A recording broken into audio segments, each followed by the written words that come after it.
this is chapter 5. We're talking about a merchandising enterprise. And the exercise 5.1 says a merchandiser buys and resells items termed merchandise. Walmart's a good example of a merchandiser, and revenue from the sales of merchandise is called sales. So we would select our sales. The expense associated with the sale of merchandise is called cost of merchandise sold. So we are going to be selling that merchandise, and that's what the cost is. The merchandise that is on hand at the end of an accounting period is going to be called our inventory, merchandise inventory. The term or terms of sale are often indicated on the invoice that the seller sends to the buyer. The term of payment is called the credit terms, and the seller may offer a discount. The seller offers a sales discount, okay, if payment is made within a specific time period called the credit period. It is often to the customer's advantage to pay within the credit period. It is also to the seller's advantage to extend credit terms to accelerate the collection of accounts receivable. The point of what we're doing here is we are trying to collect from our customers the money that they owe us faster. So we're selling it, and we say, if you pay me, in this case, net in 30 days, or you can take a 2% discount on the purchase if you pay me within 10 days. So if you pay within 10 days, you can take a 2% discount. This 2% discount is rather significant. If you look at it, every 10 days, I can get a 10% discount. That works out to how many? We would take 365 days divided by 10. That's 36.5. Multiply that times 2. That's like earning a 72% interest per year. That's pretty sweet. Okay? So, a customer may decide to return an item, such as returns and allowance, and that would be sales returns and allowance, and are initiated with a credit memo, and subtracting sales discount and sales return and allowance from the sales yields net sales.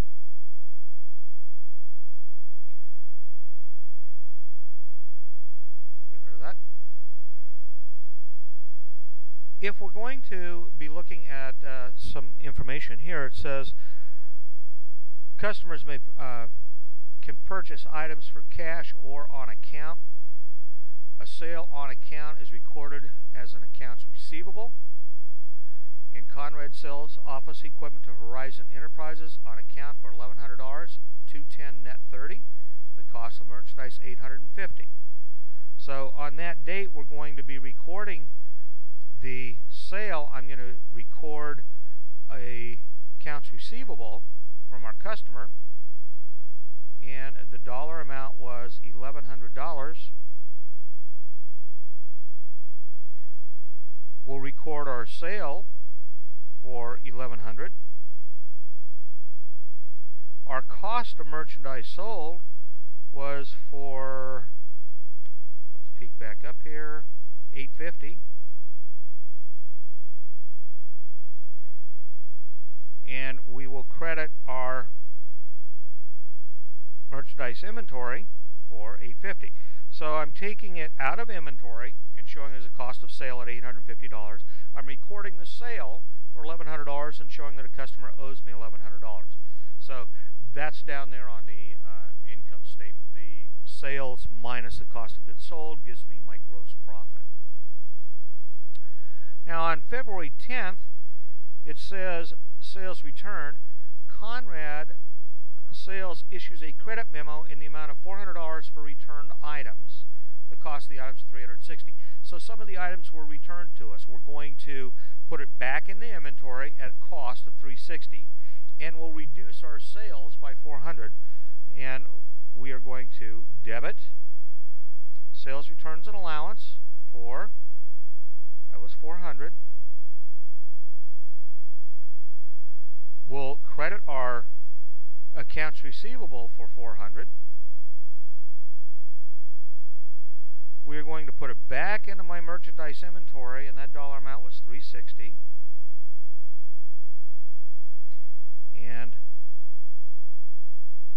we'll take it out of my cost of merchandise sold for $360.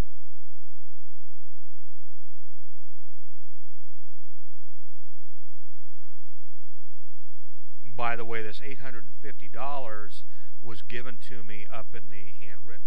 It's cutting it off on the screen so you can't see it in my demonstration.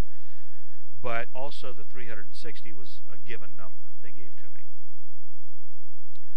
On the 15th, let's see if I can shrink this down.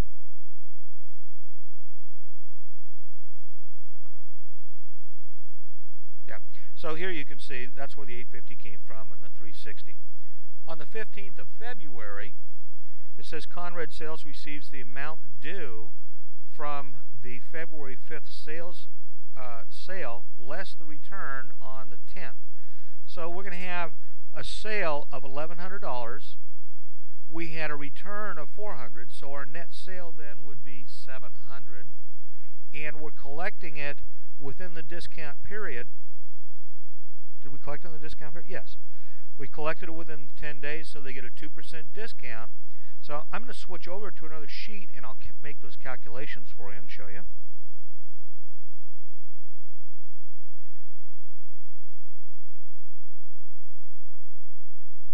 So the sales were $1,100. Sales returns and allowance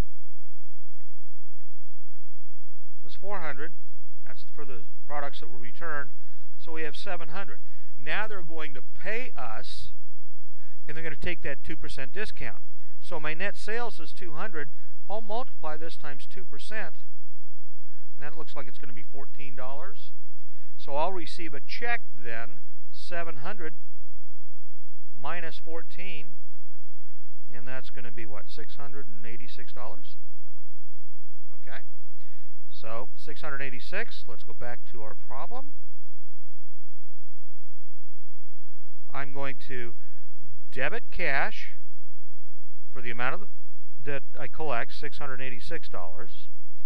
I'm going to debit my sales discount for the $14, and I have to credit my accounts receivable for Horizon. They owe me $700, so I'm going to credit that for the $700.